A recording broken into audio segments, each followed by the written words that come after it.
ہے، کبھی پریشانی آتی ہے، کبھی خوشحالی آتی ہے، یہ ہماری ججمنٹ ہوتی ہے، یہ ہمارا ایگزام ہوتا ہے، یہ ہمارا امتحان ہوتا ہے، اور امتحان اسی کا لیا جاتا ہے جس کو اگلی اور اوپر والی کلاس میں پروموٹ کرنا مقصود ہوتا ہے۔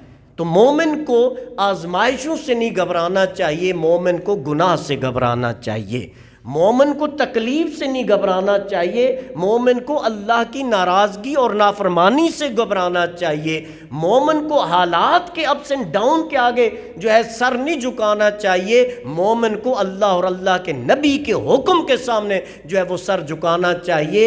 اگر یہ چیز مومن میں آ جائے پھر اللہ کا وعدہ برحق اور سچ ہے کہ انتم الاعلون ان کنتم مومنین۔ تو ارشاد فرمایا تمہارا کھانا ان کے لیے حلال اور ان کا کھانا تمہارے لیے، بشرطے کہ غیر اللہ کا نام لے کے ذبح نہ کیا ہو۔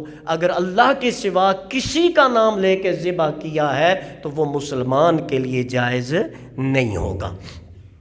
آگے ارشاد فرمایا والمحصنات من المؤمنات والمحصنات من الذین اوتوا الکتاب من قبلکم اذا آتیتموہن اجورہن محسنین غیر مسافحین۔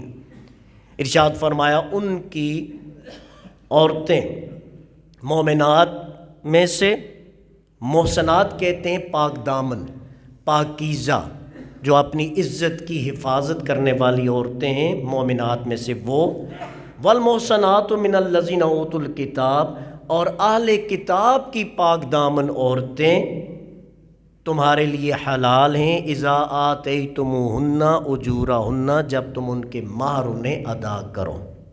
یہاں دو تین باتیں ہیں، ایک تو مومن عورتیں مومن مردوں کے لیے، اور اللہ کا یہ وعدہ ہے الطیبات للطیبین، کہ پاک باز عورتیں پاک باز مردوں کے لیے ہیں، اور ناپاک عورتیں یعنی بیڈ کریکٹر عورتیں بیڈ کریکٹر مردوں کے لیے ہیں۔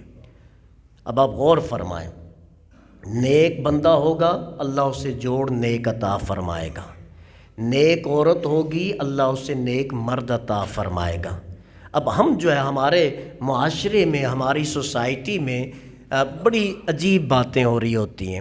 ہمارا اگر کوئی بچہ ہے یا بھائی ہے، ہم اس کو نہیں دیکھتے، لیکن اس کے لیے رشتہ جب ہم ڈھونڈتے ہیں تو ہم کہتے ہیں کہ بہت ہی پاک باز لڑکی ہمیں ملنی چاہیے، ہماری بہو کے روپ میں، ہماری بھابھی کے روپ میں، ہمارے گھر آنے والی جو ہو وہ کیا ہو، کریکٹر لیس نہ ہو، وہ اچھے کردار کی مالک ہو، ہم اسے اپنے گھر لائیں گے۔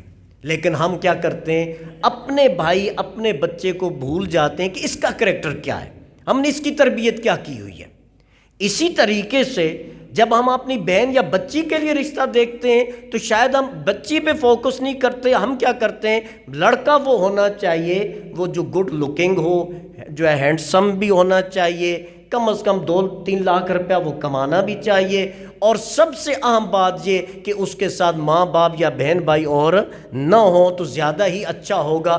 تو ہمارا کرائٹیریا یہ ہے۔ اسلام کیا کہتا ہے، محصنات من المؤمنات، اگر آپ نے اپنے گھر کوئی جو ہے بیاہ کہلانی ہے بیوی کے روپ میں، بہو کے روپ میں، تو وہ اس کے مال کو، حسن کو، جمال کو، اس کے خاندان کو نہ دیکھو، اس کے کردار کو دیکھو کہ وہ پاک باز ہے، وہ اللہ کی مطیع اور فرما بردار ہے، وہ اچھے کردار کی مالک ہے، تو آپ حسن اور جمال کو چھوڑ کے اس کے کردار اور اخلاق کو دیکھ کر اسے اپنے گھر لے کے آؤ۔ اسی طریقے سے لڑکا اگر ہے، اپنی بچی کا آپ نے رشتہ طے کرنا ہے تو لڑکے کی انکم کو نہ دیکھو، لڑکے کے فیملی بیک گراؤنڈ اور لڑکے کے کردار کو دیکھو کہ اگر وہ نیک ہے، وہ باشرع ہے، وہ با اخلاق ہے، وہ با کردار ہے، تو اس پہ اپنی بچی کی نسبت اس کے ساتھ طے کرو۔ دولت اور دھن کو دیکھ کر کبھی یہ رشتہ داریاں نہ کیا کرو، کیونکہ دولت آنے جانے والی چیز ہے، کردار باقی رہنے والا چیز ہے۔ دولت آپ کے ظاہری ٹھاٹ باٹ کو تو جو ہے وہ قائم رکھے گی، لیکن کردار تمہاری آخرت کو جو ہے دوام اور بقا بخشے گا۔ دولت جو ہے وہ جب تک دولت ہے تو تمہاری عزت ہے، لیکن یاد رکھنا اگر آپ کا کردار ہے تو دولت نہ بھی ہو اللہ آپ کی عزت میں فرق آنے نہیں دیتا۔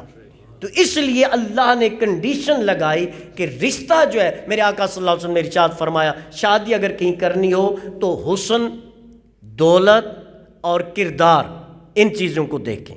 اگر کسی میں یہ تینوں چیزیں ہیں تو فابہا، اگر نہیں تو اخلاق اور سیرت کو دیکھ کر فیصلہ کرو، باقی چیزوں کو چھوڑ دو، کیونکہ حسن بھی وقت کے ساتھ ساتھ ڈھل جائے گا، دولت بھی وقت کے ساتھ ساتھ ختم ہو جائے گی، لیکن اگر اخلاق اچھا ہے تو تمہاری فیملی جو ہے وہ جو گرو اپ ہوگی، وہ جو ہے ان کو تربیت ملے گی، تمہاری نسلیں سدھر جائیں گی۔ یاد رکھنا نسلیں دولت سے نہیں سدھرتی، نسلیں تربیت سے سدھرتی ہیں۔ نسلیں پیسہ دے کے نہیں سدھرتی، نسلوں کو ماں اور باپ کا کردار سنوارتا ہے اور سدھارتا ہے۔ ماں باپ نیک ہیں تو یقیناً اولاد جو ہے وہ ہمارے ہندکوں میں کہتے ہیں نا، بلے دا بلا نہ ہویا متھے بھی تارا ضرور ہوتا ہے، کہ اگر پورا جو ہے پنج کلیان نہ بھی ہو، ایک تارا اس کے ماتھے میں ضرور ہوگا والدین کی نشانی کے طور پر۔ تو اگر پیرنٹس نیک ہیں، پیرنٹس جو ہے وہ شریعت پر عمل پیرا ہے، اللہ تعالیٰ ان کے کردار کی وجہ سے ان کی اولاد کو بھٹکنے نہیں دیتا۔ آپ نے حضرت موسیٰ علیہ السلام کو وہ واقعہ پڑھا نا، حضرت خضر اور موسیٰ علیہ السلام کا واقعہ، جب جا رہے تھے وہ ایک دیوار گر رہی تھی، قرآن نے بیان فرمایا، حضرت خضر علیہ السلام نے، جو حضرت موسیٰ علیہ السلام نے اس علاقے والے محلے والوں سے کھانا مانگا، قرآن کہتا ہے انہوں نے انکار کر دیا، یضیفوہما، کہ وہ ان کی میزبانی کریں، کھانا نہ دیا، اور دیکھا ایک دیوار ہے گر رہی تھی۔ حضرت خضر علیہ السلام نے کہا چلو اس دیوار کو بناتے ہیں، دیوار بنائی۔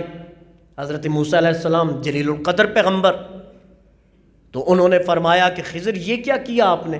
انہوں نے تو کیا کیا، ہمیں کھانے تک کا جو ہے وہ نہیں پوچھا، اور آپ نے یہ مشقت کر کے دیوار بنا دی۔ اگر آپ چاہتے تو اس دیوار کا معاوضہ ان سے طلب کر سکتے تھے، اجرت لے سکتے تھے، مزدوری لے سکتے تھے۔ تو حضرت خضر علیہ السلام نے کیا جواب دیا؟ کان ابوہما صالحا، قرآن نے بیان فرمایا۔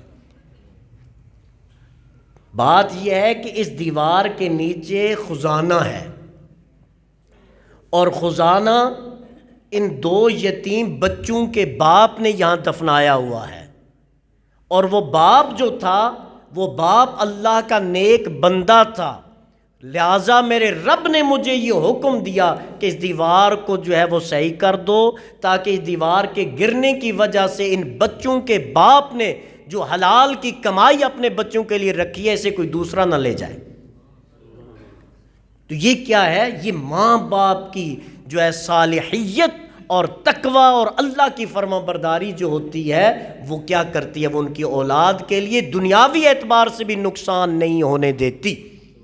اور یہی حضرت موسیٰ علیہ السلام کے بارے میں سورہ بقرہ میں وہ دیکھیں نا، جب وہ قتل ہوا پتہ نہیں چل رہا تھا قاتل کون ہے، تو حکم کیا ہوا؟ ایک گائے لے کے آؤ۔ وہ کنڈیشن ساری آپ نے پڑھی ہوں گی سورہ بقرہ میں، کیسی ہونی چاہیے، رنگ کیسا ہو، یہ کیسا ہو، وہ ساری باتیں ہو کے پھر وہ ایک گھر میں وہ گائے ملی، اور وہ بھی اس نیک بندے کی تھی جو فوت ہو گیا تھا، اس کی بیوہ تھی اور اس کا یتیم بچہ تھا، وہ گائے ملی۔ انہوں نے مختلف روایات ہیں کہ سونے میں تول کے دی، زیادہ قیمت بھر کے لگی، اور وہ گائے جو ہے ملی، اس کو ذبح کیا اور اس گائے کا ٹکڑا مارا مردے کو، وہ مردہ زندہ ہوا، اور اس نے کیا کیا؟ اپنے قاتل کا نام بتایا۔ یہ قرآن نے واقعہ بیان فرمایا۔ تو بتلانے کا مقصد یہ ہے کہ شادی یہ نہ رسم ہے، شادی نہ یہ رواج ہے، شادی نہ یہ ایگریمنٹ ہے، شادی خاندان کی تربیت کا مرکز ہے۔